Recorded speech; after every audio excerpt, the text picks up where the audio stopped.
Assalamualaikum warahmatullahi wabarakatuh. Nama saya Muhammad Nur Hidayat. Di sini saya ingin menjelaskan pajak yang ada di negara Uzbekistan guna untuk memenuhi kebutuhan tugas dari mata kuliah perpajakan. Oke, mari kita mulai. Oke, kita ketahui dulu apa sih negara Uzbekistan itu.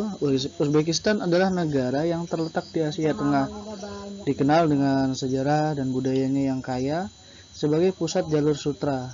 Negara ini memiliki banyak situs bersejarah, termasuk kota-kota kuno seperti Samarkand dan Bukhara yang terkenal dengan arsitektur megah dan warisan budaya Islam. Uzbekistan juga memiliki beragam landscape, mulai dari gurun hingga pegunungan, dan merupakan rumah bagi banyak etnis dan tradisi. Dengan ekonomi yang berkembang, terutama dalam sektor pertanian dan industri tekstil, Uzbekistan terus berupaya untuk memodernisasi sambil mempertahankan identitas budayanya yang unik. Untuk pajak negara yang ada di negara Uzbekistan, pajak negara ini apa sih? Pajak negara adalah pajak yang dikenakan oleh pemerintah pusat. Ini mencakup pajak penghasilan, pajak pertambahan nilai atau pajak PPN, dan pajak korporasi. Pajak ini digunakan untuk membiayai layanan publik, infrastruktur, dan program-program nasional.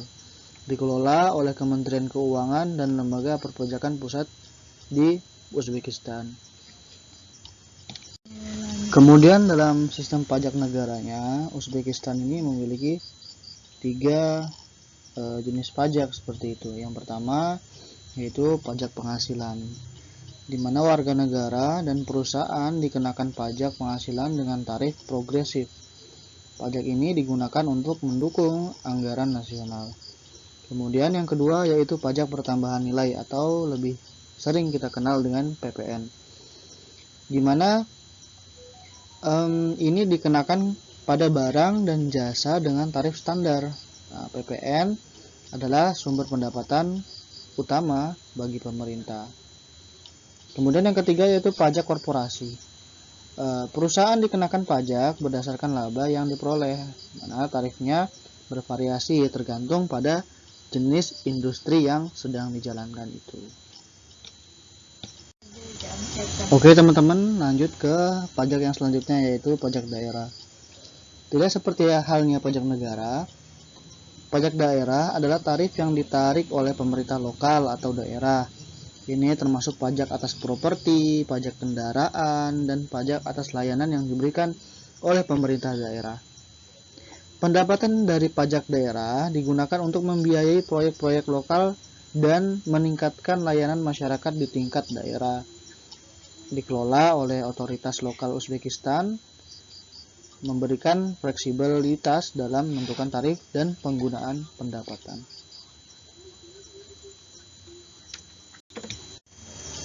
Nah, kemudian lanjut ke sistem pajak daerah, di mana saya mencontohkan 3 jenis pajak dari pajak daerah itu sendiri, yaitu yang pertama pajak properti, di mana pajak ini dikenakan atas kepemilikan properti yang nantinya akan digunakan untuk membiayai layanan lokal seperti pendidikan dan infrastruktur lainnya. Kemudian pajak kendaraan, di mana pajak kendaraan ini diambil dari pemilik kendaraan dan digunakan untuk pemeliharaan jalan dan transportasi. Jadi seperti halnya di Indonesia, di negara Uzbekistan juga mereka mengambil pajak bagi pengendara-pengendara di sana, di mana uang yang diambil atau pajak yang ditarik dari pemilik kendaraan nantinya akan dialokasikan ke perawatan jalan, perbaikan jalan, dan lain-lain sebagainya. Kemudian yang ketiga yaitu pajak layanan. Nah, pajak ini dikenakan untuk layanan tertentu yang disediakan oleh pemerintah daerah. Nah, kalau di Indonesia sendiri mungkin bisa jadi seperti pajak layanan kesehatan, BPJS, dan lain-lain sebagainya.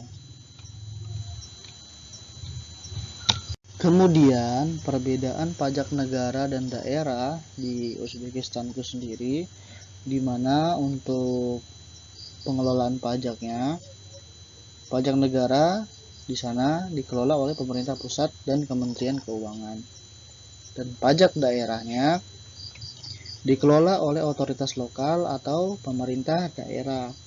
Kemudian yang kedua, jenis pajak. Untuk pajak negara yaitu termasuk pajak penghasilan, pajak penambahan nilai atau PPN, dan pajak korporasi.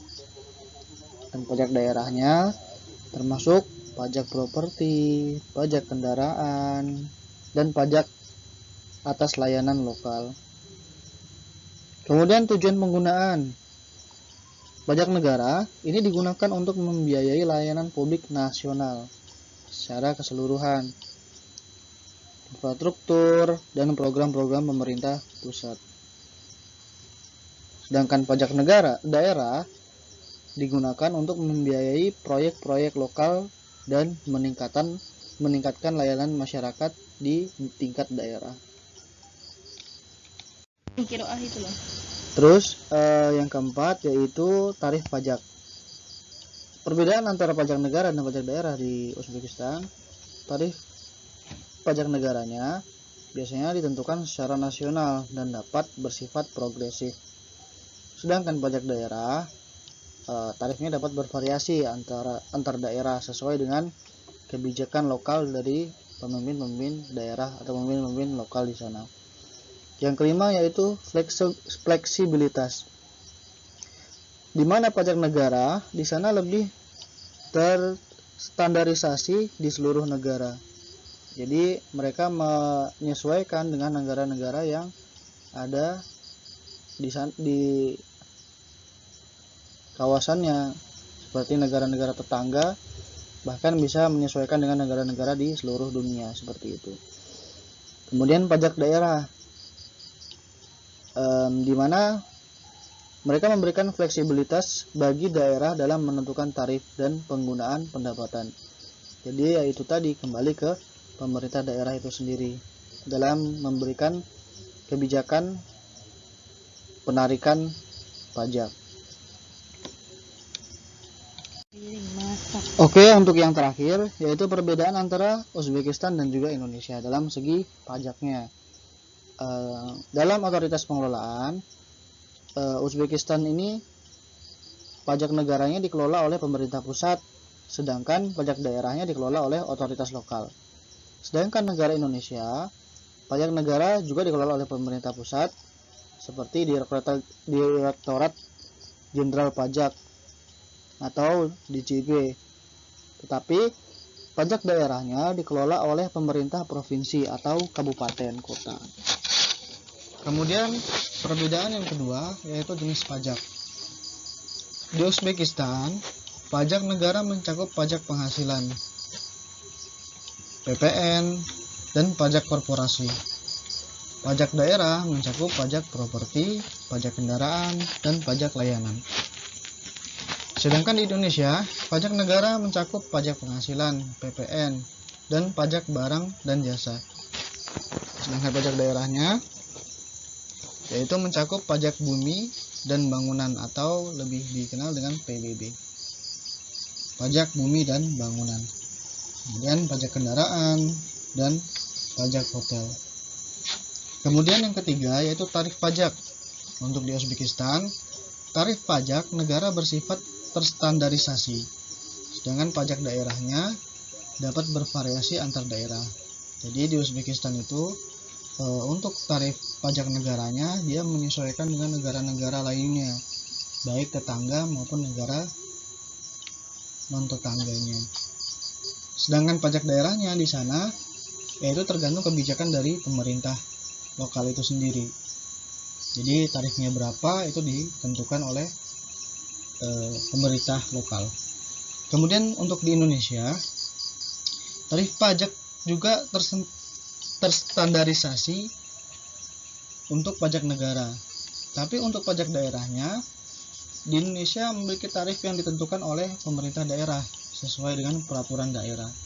Jadi nggak serta-merta mereka bisa menentukan beberapa pajak yang sesuai keinginan mereka, namun harus sesuai dengan peraturan daerah. Yang keempat yaitu penggunaan pendapatan. Uzbekistan, pendapatan pajak negara digunakan untuk layanan publik nasional, sementara pajak daerah digunakan untuk proyek lokal. Sedangkan di Indonesia, pendapatan pajak negara digunakan untuk APBN atau anggaran pendapatan dan belanja negara. Sedangkan pajak daerahnya digunakan untuk APBD atau anggaran pendapatan dan belanja daerah dengan fokus pada pengembangan lokal. Kemudian yang kelima yaitu fleksibilitas dan kebijakan. Di negara Uzbekistan itu sendiri, pajak daerah memiliki lebih banyak fleksibilitas dalam menentukan tarif. Seperti yang kita ketahui bahwa memang mereka diberikan kebebasan untuk menentukan tarif pajak sesuai dengan kebijakan yang ditentukan oleh pemerintah lokal atau daerah itu. Bisa jadi menyesuaikan dengan keadaan, lingkungan, dan lain-lain sebagainya. Sedangkan di Indonesia, meskipun daerah memiliki kebijakan dalam menentukan tarif pajak, mereka tetap terikat pada regulasi nasional yang mengatur jenis dan tarif pajak. Jadi kekuasaannya atau penentuan tarif pajaknya harus berdasarkan dengan aturan yang berlaku.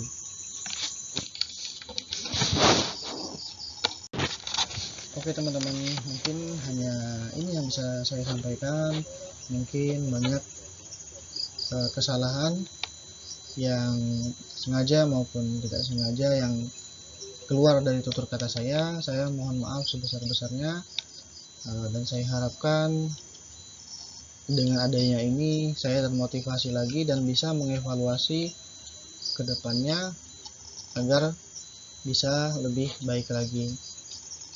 Dan mudah-mudahan dengan adanya video yang saya buat ini mendapatkan manfaat bagi saya khususnya dan bagi teman-teman pada umumnya. Oke, terima kasih.